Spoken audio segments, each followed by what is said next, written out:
آج میں آپ کو ایک ایسی حافظ قرآن لڑکی کی کہانی سنانے جا رہی ہوں جو اپنے گناہوں کی وجہ سے جانور بن گئی، جس نے اپنے دیور کے عشق میں پاگل ہو کر شوہر کو زہر دے کر مار دیا۔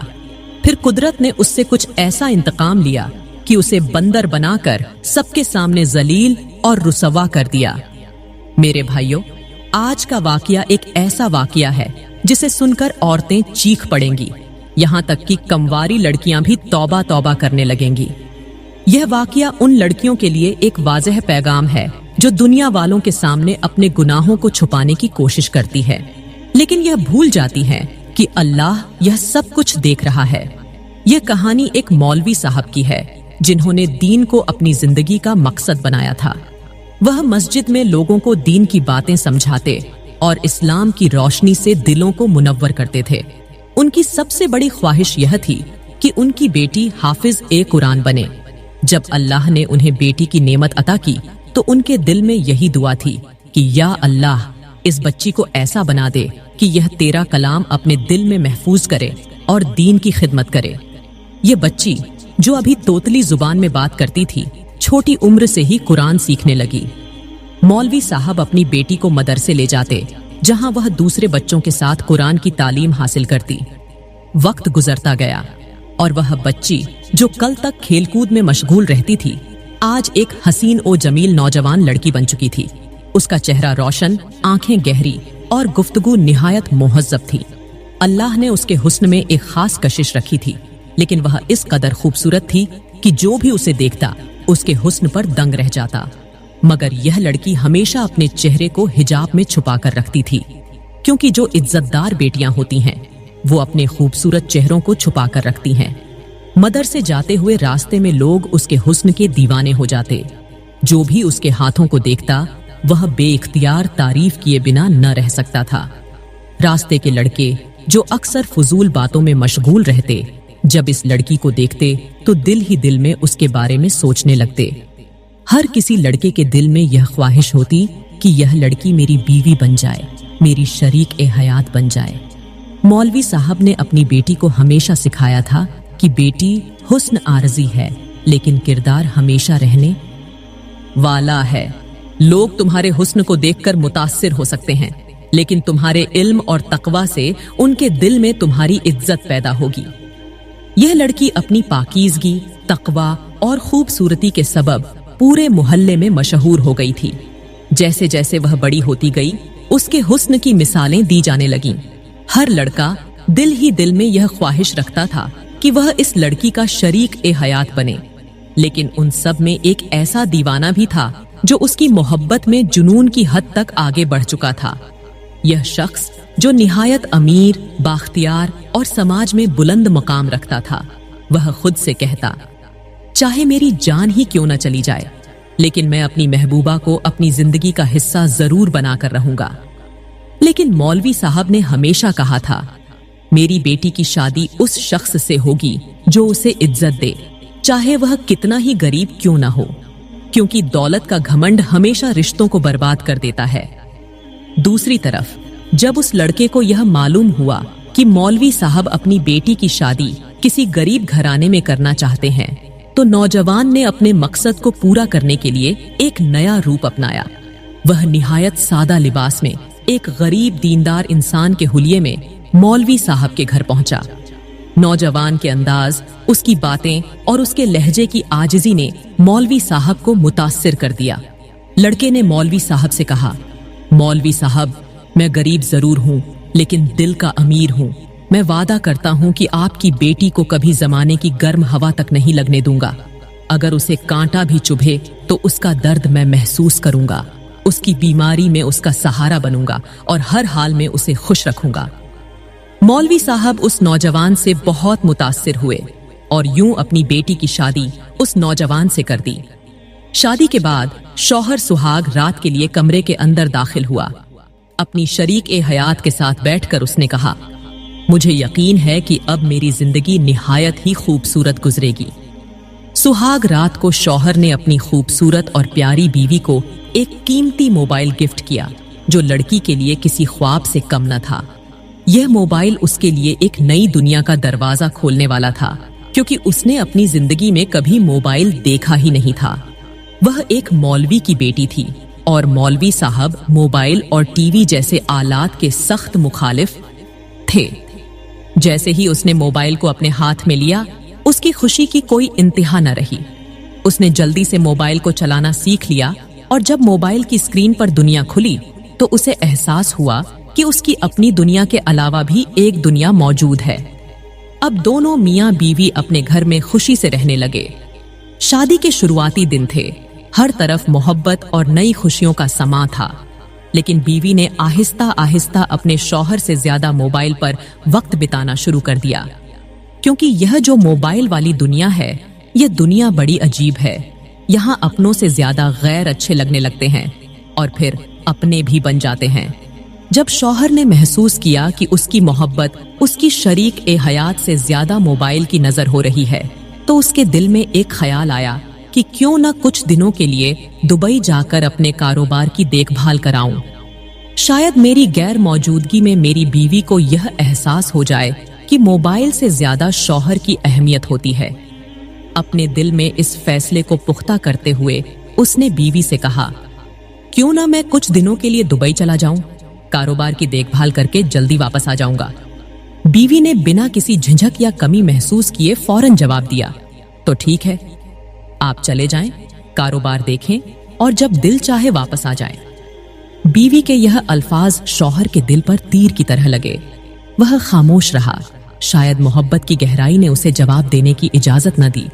बीवी को अलविदा कहते हुए वह दुबई के लिए रवाना हो गया और पीछे उसके घर में एक बीवी, एक देवर और एक ज़ईफ मां रह गई। जब शौहर गैर मुल्क चला गया तो पीछे बीवी का हाल बदलने लगा। वह मोबाइल में इतनी मग्न हो गई कि न उसे नमाज याद रही, न अपने बाप की तबलीग और नसीहत। मोबाइल ने उसे एक नई दुनिया में दाखिल कर दिया था। वह हाफिज ए कुरान लड़की, जो कभी अपने वालिद की तालीमात पर अमल करती थी, अब ऐसी वेबसाइट्स देखने लगी जहां नफसानी ख्वाहिशात को उभारा जाता था। उन वीडियोस में दिखाए जाने वाले मंजरों ने उसके दिल में शौहर की कमी को शिद्दत से महसूस कराया। वह सोचती, काश मेरा शौहर मेरे करीब होता और वह मेरे साथ वैसा करता जैसा इन वीडियोस में दिखाया जा रहा है। लेकिन शौहर तो बहुत दूर दुबई में था। घर में सिर्फ एक देवर और मां मौजूद थे। लड़की पहले तो देवर को भाई कहकर बुलाती थी, लेकिन अब भाई कहकर बुलाना छोड़ दिया और उसके नाम से पुकारने लगी। देवर इस तब्दीली को महसूस करता, लेकिन कुछ नहीं कहता। वक्त गुजरता गया और फिर एक दिन ऐसा आया जब मां घर पर मौजूद नहीं थी। लड़की ने देवर से सवाल किया, तुम मेरे सामने नजरें क्यों झुका लेते हो? देवर ने नजरें नीची करते हुए जवाब दिया, क्योंकि तुम मेरे भाई की बीवी हो। लड़की मुस्कुराई और बोली, यह तो मुझे भी पता है, लेकिन मैं क्या करूं? मैं तुझसे मोहब्बत कर बैठी हूं। तेरा भाई मुझसे मोहब्बत करता है, लेकिन मेरा दिल तुझ पर आ गया है। तेरा जिस्म, तेरा कद और तेरी खूबसूरती मेरे दिल को भा गई है। देवर हैरत और शर्मिंदगी के आलम में खामोश रहा, लेकिन भाभी की बातों ने उसके दिल और दिमाग में एक अजीब सा इज़्तिराब पैदा कर दिया। जब गुनाह दरवाजे पर दस्तक देता है तो ईमान की दीवारें लरजने लगती हैं। जब दोनों देवर और भाभी के दरमियान यह मुकालमे चल रहे थे तो तीसरी तरफ शैतान पूरी तवज्जो के साथ बैठा यह सब सुन रहा था और अपने मंसूबे तैयार कर रहा था। शैतान ने देवर को वरसाया और कहा, छोड़ दो अपने भाई के रिश्ते को। इतनी हसीन भाभी है, तुम्हें किस चीज का इंतजार है? अपने भाई को रास्ते से हटा दो और फिर भाभी से निकाह करके एक खुशगवार जिंदगी गुजारो। देवर, जो पहले ही अपने ईमान की कमजोरी के शिकंजे में था, वह शैतान की बातों में आ गया। वह शैतान जो हमेशा आसान रास्ता दिखाता है, अब देवर के दिल और दिमाग पर हावी हो गया। लेकिन अंजाम तबाही के सिवा कुछ नहीं होता। देवर ने भाभी की तरफ देखते हुए कहा, भाभी जी, आप भी मुझे बहुत अच्छी लगती हैं, लेकिन क्या करूं, भाई का डर रहता है। भाभी ने मुस्कुराते हुए जवाब दिया, डरने की जरूरत नहीं। मोहब्बत में इंसान मौत से भी नहीं डरता। अगर तुम वाकई मुझसे मोहब्बत करते हो तो अपने भाई को रास्ते से हटा दो, फिर हम दोनों हमेशा के लिए खुश रहेंगे। देवर ने हिचकिचाते हुए कहा, चलें, ठीक है, दोनों ने एक मंसूबा तैयार किया कि कैसे शौहर को जान से मारा जाए। यह मंसूबा बन ही रहा था कि उसी दौरान ऊपर से सास आ गई। सास के आते ही दोनों फौरन एक दूसरे से अलग हो गए और मामला टालने लगे। अगले दिन लड़की ने एक ड्रामा रचाया कि वह बहुत बीमार है। उसने अदाकारी के जरिए सबको परेशान कर दिया। देवर कभी इधर भागता, कभी उधर। माँ से कहता, अम्मी, भाई को फौरन बुलाइए, भाभी जी की हालत बहुत खराब है। माँ, जो पहले ही अपनी बहू की बीमारी से फिक्रमंद थी, बेटे को फोन करने पर मजबूर हो गई। जब शौहर ने अपनी माँ का पैगाम सुना तो वह मोहब्बत करने वाला शौहर बीवी की बीमारी की खबर सुनकर बेहद परेशान हो गया। उसने सब कुछ छोड़कर अपनी बीमार बीवी के पास जाने का फैसला किया। कुछ ही घंटों के अंदर वह अपने घर पहुंच गया। घर में दाखिल होते ही उसने देखा कि बीवी बिस्तर पर लेटी हुई है। चेहरा बीमार और कमजोर दिखाई दे रहा था, लेकिन अंदर से वो एक जहरीली साजिश का हिस्सा बनी हुई थी। शौहर जब घर पहुंचा तो उसकी बीवी ने उसे ऐसी नजरों से देखा जैसे वो उसकी जिंदगी का सबसे बड़ा दुश्मन हो, वो दीवार हो जो उसके सुकून और खुशियों के दरमियान हाइल है, या वो कांटा जो हर लम्हा बीवी को चुभता रहता हो। शौहर, जो अपनी बीवी की बीमारी से बेइंतहा परेशान था, उसके इलाज और मुआलजे में दिन रात लगा रहा, लेकिन बीवी के दिल में शौहर के लिए मोहब्बत की जगह नफरत भरी हुई थी और वो शौहर से हमेशा के लिए निजात पाने की साजिश कर रही थी। एक दिन जब शौहर घर पर मौजूद नहीं था, बीवी ने देवर को अपने करीब बुलाया और कहा, क्यों ना कहीं से झर लेकर आओ, मैं खाने में मिलाकर अपने शौहर को झर दे दूं ताकि ये मर जाए और हमारा रास्ता साफ हो जाए। देवर, जो पहले ही शैतान के जाल में फंस चुका था, भाभी की बात मानने पर तैयार हो गया। देवर जल्दी से कहीं ना कहीं से झर लेकर आया और उसे भाभी के हाथ में थमा दिया। साथ ही कहा, जल्दी से अपना काम खत्म करो, फिर हम दोनों एक दूसरे के साथ खुलकर जिंदगी गुजारेंगे। भाभी ने झर को हाथ में लेते हुए एक गहरी मुस्कान के साथ देवर की तरफ देखा, जैसे वो अपनी साजिश के मुकम्मल होने का जश्न मना रही हो। एक दिन शौहर कमरे के बाहर बैठा हुआ था और बीवी कमरे के अंदर अपनी साजिश को अमली जामा पहनाने की तैयारी कर रही थी। उसने झर दूध के गिलास में डालते हुए खुद से कहा, आज मेरा रास्ता साफ हो जाएगा। लेकिन जैसे ही वो ये काम करने लगी, बाहर सहन के गेट पर किसी ने दस्तक दी। शौहर, जो बाहर ही मौजूद था, फौरन उठा और गेट की तरफ चला गया। बाहर उसका एक पुराना दोस्त खड़ा था और दोनों बातों में मशगूल हो गए। बीवी, जो झर मिला दूध लेकर कमरे से बाहर निकली, शौहर को वहां ना पाकर थोड़ी देर के लिए रुक गई। उसने दूध को एक तरफ रख दिया और दिल ही दिल में कहा, कोई बात नहीं, जैसे ही वो आएगा उसे ये दूध पिला दूंगी। वो शिद्दत से शौहर का इंतजार करने लगी, जैसे किसी बड़ी कामयाबी के पल का इंतजार हो। थोड़ी देर बाद शौहर अपने दोस्त से बात पूरी करके कमरे के अंदर दाखिल हुआ। बीवी ने फौरन मौके को गनीमत जाना, गिलास उठाया और शौहर की तरफ मोहब्बत भरी नजरों से बढ़ाते हुए कहा, मेरे सरताज, ये दूध पी लो, कल भी तुमने नहीं पिया था। दूध के बिना सेहत खराब हो जाती है और मैं नहीं चाहती कि तुम्हें कुछ हो। शौहर, जो अपनी बीवी को मोहब्बत करने वाली और ख्याल रखने वाली समझता था, मुस्कुराया और गिलास उसके हाथ से लेकर पूरा दूध पी गए। बीवी की नजरें गिलास पर जमी थीं और उसके दिल में एक अजीब सी खुशी छिपी हुई थी, लेकिन इसके साथ ही एक ना खत्म होने वाली बेकरारी भी। रात का वक्त हो चुका था और दोनों मियां बीवी अपने बिस्तर पर लेटे हुए थे।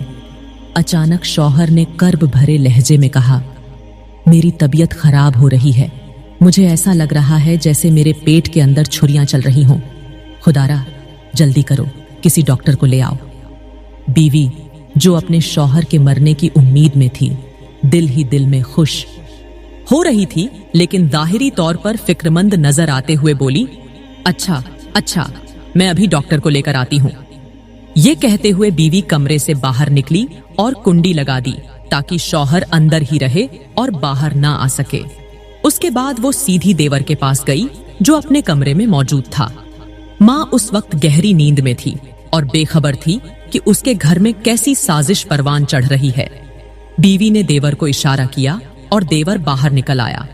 दोनों ने एक दूसरे की तरफ देखा और बीवी ने कहा, मुबारक हो, हमारा काम लगभग मुकम्मल हो चुका है। झर ने असर कर दिया है और आज की रात तुम्हारे भाई की आखिरी रात होगी। देवर, जो पहले ही अपने जमीर की कैद से आजाद हो चुका था, खुशी से भाभी की बात सुन रहा था। भाभी ने मुस्कुराते हुए मजीद कहा, सुबह होते ही हम दोनों एक हो जाएंगे। तुम मेरे शौहर बन जाओगे और मैं तुम्हारी बीवी। हमारी जिंदगी का नया आगाज होने वाला है और अब कोई हमें अलग नहीं कर सकता। दोनों के चेहरों पर खुशी की झलक साफ जाहिर थी। बीवी ने देवर को गहरी मुस्कान के साथ कहा, बस अब थोड़ा सा वक्त रह गया है, हमारा ख्वाब हकीकत बनने वाला है। लेकिन कमरे के अंदर शौहर दर्द से तड़पते हुए अल्लाह को पुकार रहा था।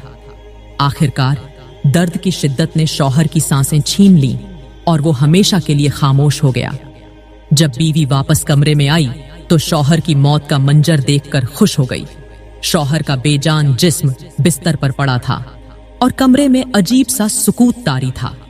बीवी ने शौहर के मुर्दा जिस्म को देखकर खुशी से एक गहरी सांस ली और कहा, चुभने वाला कांटा खत्म हो गया है, अब मुझे मेरी मोहब्बत से कोई रोकने वाला नहीं। लेकिन जैसे ही वो देवर को खुशखबरी देने के लिए दूसरे कमरे की तरफ बढ़ी, अचानक कमरे की फिजा बदलने लगी। अचानक बीवी के कानों में किसी के चीखने की आवाज गूंजी। कोई कहने वाला कह रहा था, तुमने अपने शौहर के साथ धोखा किया, उसकी मोहब्बत का खून किया, अब तुम्हारे अंजाम का वक्त आ चुका है, तैयार हो जाओ। ये सुनते ही बीवी के हाथ और पैर कांपने लगे। उसका जिस्म अजीब सी कैफियत महसूस करने लगा और अल्लाह का करना ऐसा हुआ कि कुछ ही लम्हों बाद वो बंदर की शक्ल इख्तियार कर गई। दूसरी तरफ देवर, जो बाहर खड़ा अपनी कामयाबी का इंतजार कर रहा था, भाभी की चीखों को सुनकर कमरे की तरफ भागा। कमरे में दाखिल होते ही उसकी आंखें हैरत और खौफ से फटी की फटी रह गईं। उसने देखा कि सामने एक बंदर बैठी थी और बिस्तर पर उसके भाई का मुर्दा जिस्म पड़ा था। देवर ने बंदर की तरफ देखा, लेकिन उसे समझ नहीं आ रहा था कि ये उसकी भाभी है या कोई बंदरिया। अचानक देवर के दिल में खौफ और पछतावे का तूफान उठने लगा। वो कमरे से बाहर भागा, लेकिन बाहर निकलते ही उसके कदम जमीन में धंसने लगे। वो जितना भागने की कोशिश करता, उतना ही जमीन उसे निगलती जाती। चंद लम्हों बाद उसका पूरा जिस्म जमीन के अंदर दाखिल हो गया। सिर्फ एक सिर बाहर रह गया था। वो चीखने लगा। उसकी चीख और पुकार सुनकर बूढ़ी मां डर कर जागी और तेजी से बाहर निकली। बाहर आकर जो मंजर देखा, उसने मां के दिल को हिलाकर रख दिया। उसका एक बेटा जमीन में दफन हो चुका था, सिर्फ उसका सिर बाहर निकला हुआ था और वो फरियाद कर रहा था, मुझे माफ कर दो, मुझे माफ कर दो। बेटे को इस हालत में देखकर मां की चीखें निकल गईं, लेकिन बेबसी के आलम में वो कुछ ना कर सकी। देवर की आवाज लगातार गूंज रही थी और उसकी मां बेइख्तियार अल्लाह से मदद मांग रही थी, क्योंकि मां का दिल हमेशा अपनी औलाद के लिए तड़पता है, चाहे वो कितना ही बड़ा गुनाह क्यों ना कर ले। फिर मां तेजी से बड़े बेटे के कमरे की तरफ भागी। जैसे ही दरवाजा खोला तो सामने का मंजर देखकर उसके पैरों तले जमीन निकल गई। कमरे के बीचों बीच एक बंदरिया बैठी थी। मां पहले तो डर गई और फिर चीख कर बोली, ये बंदरिया मेरे बेटे के कमरे में कैसे आई? मां ने हिम्मत करके बंदरिया के करीब जाकर अपने बेटे का बिस्तर देखा। जब उसने बेटे के चेहरे से चादर हटाई तो वो सन्न रह गई। उसका बेटा फौत हो चुका था। मां का दिल जैसे टुकड़े टुकड़े हो गया। वो चीखने लगी, हाय मेरे अल्लाह, ये क्या हो गया? मेरे बेटे को किसने मार दिया? इसी दौरान बंदरिया मां के कदमों में बैठ गई और रोने लगी। वो अजीब सी आवाज में कह रही थी, मुझे माफ कर दो, मुझे माफ कर दो। मां इस मंजर को समझने से कासिर थी, लेकिन उसके दिल में खौफ और गम ने घर कर लिया था। सुबह का सूरज तूलू हो रहा था और मां ने अपनी पूरी ताकत से चीख कर गली में आवाज दी। मां चीख कर कहने लगी, लोगो, मेरा घर तबाह और बर्बाद हो गया। बूढ़ी मां की चीख पुकार सुनकर मोहल्ले के लोग जमा हो गए। सबने कमरे में जाकर वो मंजर देखा जो उनकी अक्ल को माफ कर देने वाला था। एक तरफ एक बेजान शौहर का जिस्म था और दूसरी तरफ एक बंदरिया मां के कदमों में बैठी हुई थी। बाहर एक बेटे का सिर जमीन से निकला हुआ था और वो लगातार माफी मांग रहा था। ये इबरतनाक मंजर देखकर सब लोग कांपने लगे। और तौबा इस्तिगफार करने लगे। जब मोहल्ले वालों ने ये कहा कि लड़की के वालिद को बुलाओ, तो कुछ लोग फौरन मौलवी साहब को बुलाने चले गए। मौलवी साहब, जो एक नेक, दीनदार और परहेजगार इंसान थे, अपनी बेटी की बिगड़ी हुई हालत का सुनकर हैरान रह गए। जब वो घर पहुंचे और अपनी बेटी को बंदर की शक्ल में देखा तो उनके कदम लरजने लगे। वो रोने लगे, सर पकड़कर जमीन पर बैठ गए और बेइख्तियार कहने लगे, या अल्लाह, मैंने तो अपनी बेटी को दीनी तालीम दी थी, उसकी अच्छी तरबियत की थी, लेकिन ये क्या हो गया? उनके आंसू रुकने का नाम नहीं ले रहे थे। जब वालिदैन की उम्मीदें गुनाह के अंधेरों में दफन हो जाएं, तो उनका दिल टूटने की आवाज अर्श तक पहुंचती है। अचानक मौलवी साहब की नजर उस मोबाइल पर पड़ी जो उसकी बेटी के हाथ में रहता था, और वो जानते थे कि ये मोबाइल उसके शौहर ने तोहफे में दिया था। उन्होंने मोबाइल उठाया और खोलकर देखा, लेकिन जो कुछ उनकी आंखों के सामने आया उसने उनके दिल को चीर कर रख दिया। मोबाइल के अंदर बेटी की देवर के साथ गलीज वीडियोस मौजूद थीं। वो लम्हात जो रात की तन्हाइयों में गुजरे थे, सब मोबाइल में कैद थे। मौलवी साहब का चेहरा गम और शर्मिंदगी से झुक गया। उन्होंने कहा, या अल्लाह, ये वही बेटी है जिसे मैंने दीन की रोशनी से रुशनास कराया था, लेकिन इस मोबाइल ने मेरी हाफिज कुरान बेटी को अंधेरों में धकेल दिया। मौलवी साहब ने मोबाइल को जमीन पर रखा और आसमान की तरफ देखकर कहा, ऐ अल्लाह, तूने जो फैसला किया वो बिल्कुल सही किया। तू ही इंसाफ करने वाला है। आज मेरी बेटी का अंजाम हर औरत के लिए सबक है। जो भी औरत ऐसे गुनाह करेगी उसका अंजाम ऐसा ही इबरतनाक होगा जैसा मेरी बेटी के साथ हुआ। फिर मौलवी साहब ने अपने दामाद को गौस्ल दिया, कफन पहनाया और उसकी तदफीन की। पूरा गांव उसके जनाजे में शामिल हुआ और हर शख्स कांपता रहा। जिंदगी का हर गुनाह किसी न किसी दिन दुनिया के सामने आता है, और कुदरत का इंसाफ हमेशा देर या जल्द अपना रंग जरूर दिखाता है। जब तदफीन मुकम्मल हो गई तो सब लोग उस घर वापस आए जहां वो देवर मिट्टी के अंदर ढंसा हुआ पड़ा था। वो अब भी माफी के लिए चिल्ला रहा था। वो कह रहा था, मुझे माफ कर दो, मैंने बहुत बड़ी गलती की है। बूढ़ी माँ, जिसकी जिंदगी का सब कुछ उजड़ चुका था, अपने आखिरी बेटे की हालत जार पर तरस खा रही थी। उसने लरजती हुई आवाज में मोहल्ले वालों से कहा, मेरे भाइयों, मेरी दुनिया तबाह हो चुकी है। मेरी बहू, जो कभी मेरी इज्जत और खुशी थी, आज बंदर की शक्ल अख्तियार कर चुकी है। मेरा एक बेटा फौत हो चुका है और अब यह बेटा मिट्टी में दफन होकर माफी की भीख मांग रहा है। मैं उसे माफ करती हूँ, लेकिन दुआ करो कि अल्लाह मिट्टी को हुक्म दे और मेरा बेटा इस कैद से आजाद हो जाए। कम से कम एक सहारा ही बच जाए जिसके साथ मैं अपनी बाकी जिंदगी गुजार सकूं। माँ की यह तगज़ा सुनकर मोहल्ले वालों ने अपने हाथ दुआ के लिए उठाए। सब ने गड़गड़ा कर अल्लाह से दुआ मांगी कि वह इस माँ के बेटे को मिट्टी से निकाल दे। आहिस्ता आहिस्ता मिट्टी ने इस शख्स को आजाद करना शुरू किया और चंद पल बाद वह पूरी तरह से बाहर निकल आया। वह बाहर आते ही सीधा अपनी माँ के पैरों में गिर गया। झार और कतार रोते हुए बोला, अम्मा, मुझे माफ कर दो, मैंने बहुत बड़ा गुनाह किया है। मैं शैतान के जाल में फंसा हुआ था। माँ ने बेटे की पेशानी पर हाथ रखा और कहा, बेटे, मैंने तुझे माफ किया, लेकिन जो गुनाह तूने अपने भाई के साथ किया उसका बदला कयामत के दिन अल्लाह जरूर लेगा। कयामत के दिन वह तुझसे इंसाफ तलब करेगा। लेकिन याद रख, तौबा का दरवाजा अभी बंद नहीं हुआ। अपने गुनाहों से तौबा कर और अभी भी अल्लाह से माफी मांग ले। मौलवी साहब ने यह मंजर देखा और अपनी बेटी, जो बंदर की शक्ल में मौजूद थी, उसके गले में रस्सी डाल दी। उन्होंने बुलंद आवाज में कहा, लोगों, देख लो, यह अंजाम है उस गुनाह का जो मेरी बेटी ने किया। कभी भूल कर भी ऐसा गुनाह मत करना, वरना तुम्हारा अंजाम भी ऐसा ही होगा। यह गुनाह वो हैं जो इंसान की तमाम इबादतों को झाया कर देते हैं और इंसान को शैतान की कैद में डाल देते हैं। मौलवी साहब अपनी बेटी को खींचते हुए मोहल्ले वालों के सामने खड़े हो गए और कहा, अगर कोई शख्स छोटा सा भी गुनाह करेगा तो वह इस अंजाम से नहीं बच सकेगा। लोग इस इबरतनाक मंजर को देखते रहे और सब ने अपने गुनाहों से तौबा करते हुए अल्लाह से माफी मांगी। मौलवी साहब अपनी बेटी को लेकर वहां से रवाना हो गए। और गांव वालों के दिलों में यह वाकया एक सबक बनकर रह गया। प्यारी बहनों, मैं उम्मीद करती हूं कि आज का वाकया आपको बहुत पसंद आया होगा। अगर वीडियो अच्छी लगी हो तो लाइक करें और चैनल को सब्सक्राइब करें। शुक्रिया।